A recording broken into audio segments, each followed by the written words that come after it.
Welcome back. Today, I want to take you on a journey to 17th century Japan, into the heart of the Edo period. Imagine an economy where your money rots. Literally, you do not hoard gold, you do not hoard silver, you hoard rice. This is not a primitive barter system. It is one of the most sophisticated financial anomalies in global history. For over 2.5 centuries, Japan operated on a strict rice standard. This system shaped the state, the social hierarchy, and the military. Today, we will explore how this bizarre bio-monetary standard birthed the world's first futures market. We will see how lowly merchants conquered the elite samurai. We will meet brilliant minds like Zenemon Konoike and Minomura Riesamon. By the end of this video, you will understand how modern finance was born not on Wall Street, but in the humid rice warehouses of Osaka. Let us dive in. In the late 16th century, Japan unified. The rulers needed a standard way to measure wealth and extract taxes. They ditched unreliable metallic coins and surveyed all the land, assigning it a value based on agricultural productivity. This value was the koku. A koku is a unit of volume equal to about 150 kilograms of unpolished rice. Theoretically, 1 koku feeds 1 adult for a year. They denominated the entire country's wealth in these subsistence units. A feudal lord, or daimyo, was defined by how much rice his land produced.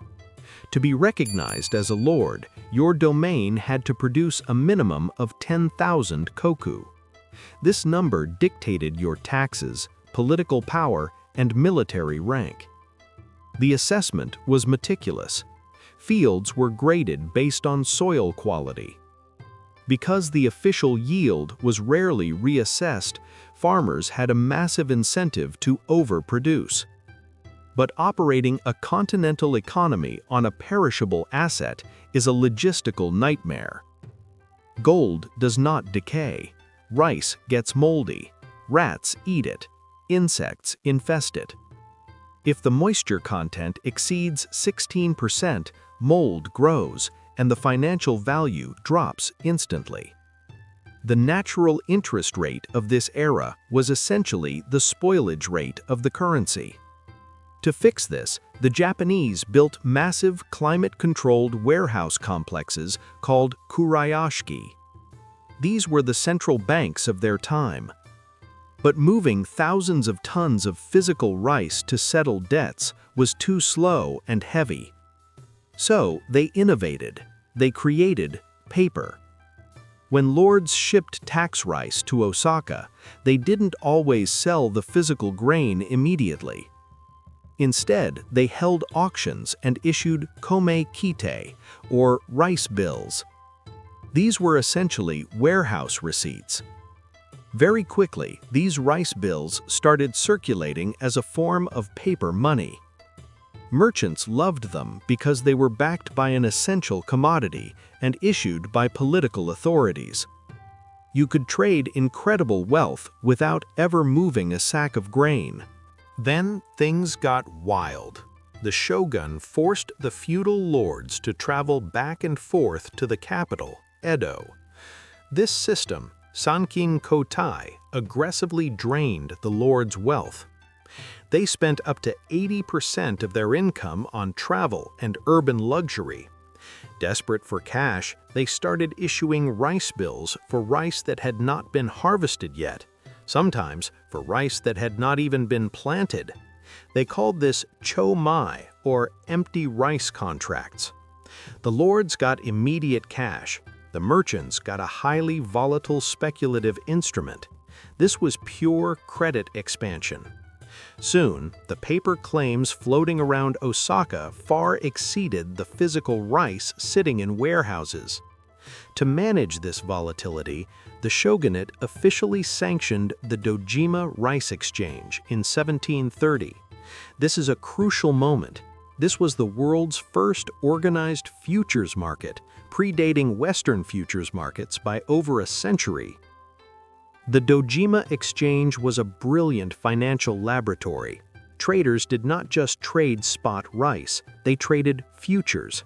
They engaged in contracts for differences, settling positions by paying the cash difference between the contract price and the market price at maturity. The exchange required a margin deposit, a good faith payment to secure positions. This allowed massive leverage. I absolutely love the rituals they used. To end the trading day, they used the Hinawa ceremony.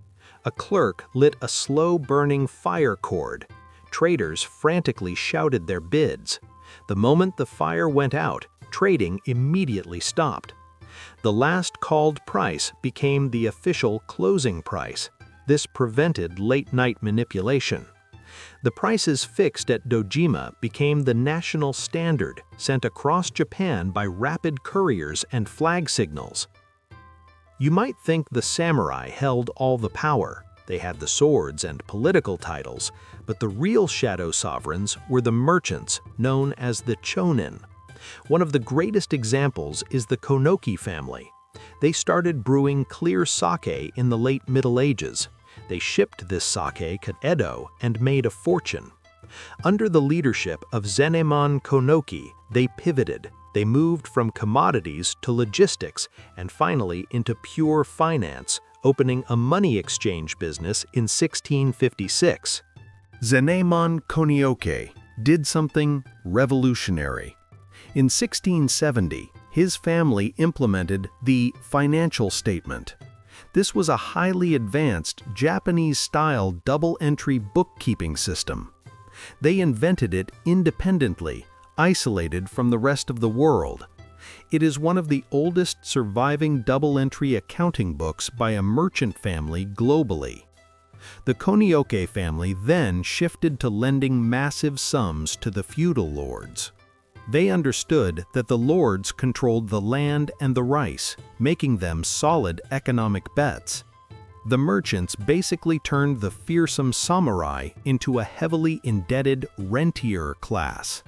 The samurai lived on fixed stipends of rice. They constantly mortgaged their future income to merchant bankers like Konoike and Mitsui. It created a bizarre social paradox. The merchants were at the absolute bottom of the legal social hierarchy. They could not wear fine silk or carry swords, yet they owned the nation's debt and financed the entire state. The shogunate hated this dynamic. When samurai debt got too high, the government hit the reset button. They issued debt cancellation edicts, literally erasing the samurai's debt to the merchants by law. But the merchants were smart. They responded with passive resistance, demanding hidden fees or refusing to lend money. Because merchants knew their wealth could be confiscated at any moment, they did not hoard it.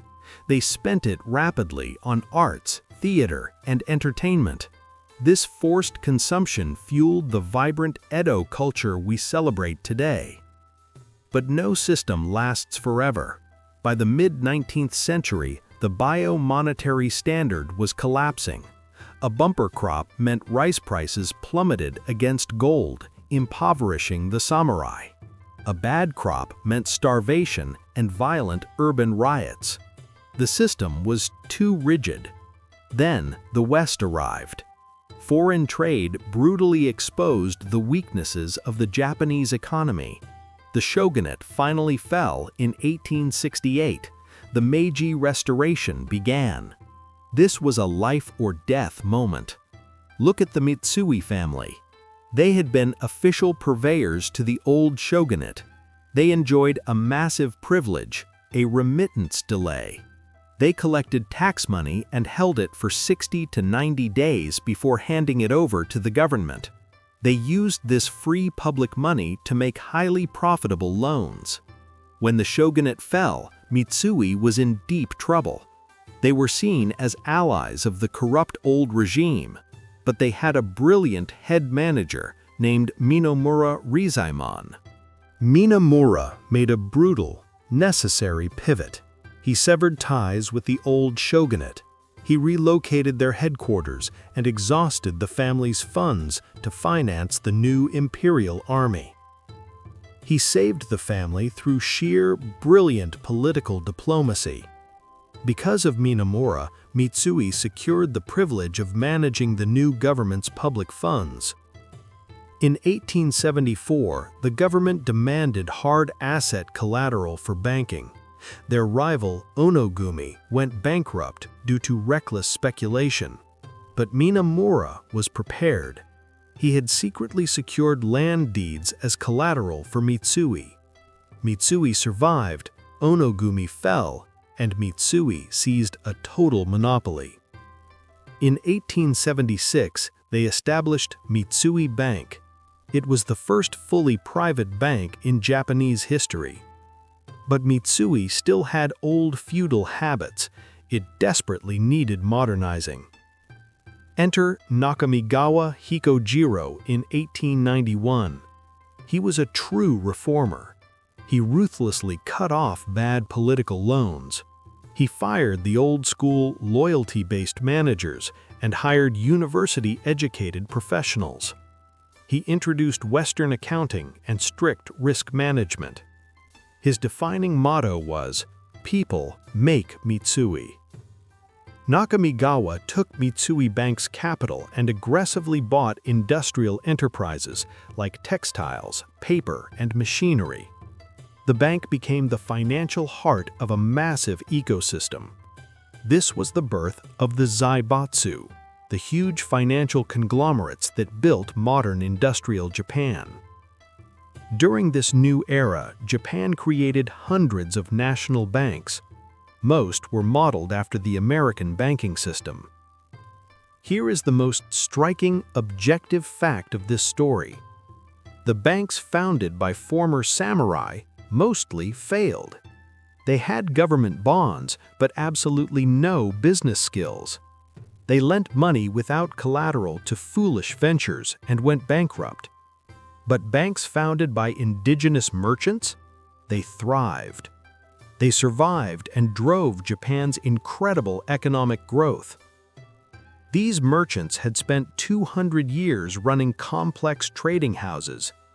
They managed logistics for domain notes. They traded intense futures contracts at Dojima. They already had the DNA of modern finance. They deeply understood credit and risk. When Japan modernized, they did not just blindly import Western capitalism. They merged it seamlessly with their own deep indigenous financial expertise. They translated their old rice-based institutions into the language of the modern global economy. So, what can we objectively learn from this? The Edo period teaches us that highly sophisticated financial markets can emerge from the strangest, most organic places. A market designed around rotting rice gave us futures trading, double-entry bookkeeping, and modern banking. The merchants of Japan proved that true, lasting power does not come from holding a sword. It comes from controlling the ledger. If you found this deep dive fascinating, hit the like button. Subscribe for more analytical financial history. Let me know in the comments, what historical economy should we look at next? Thank you for watching, and I will see you next time.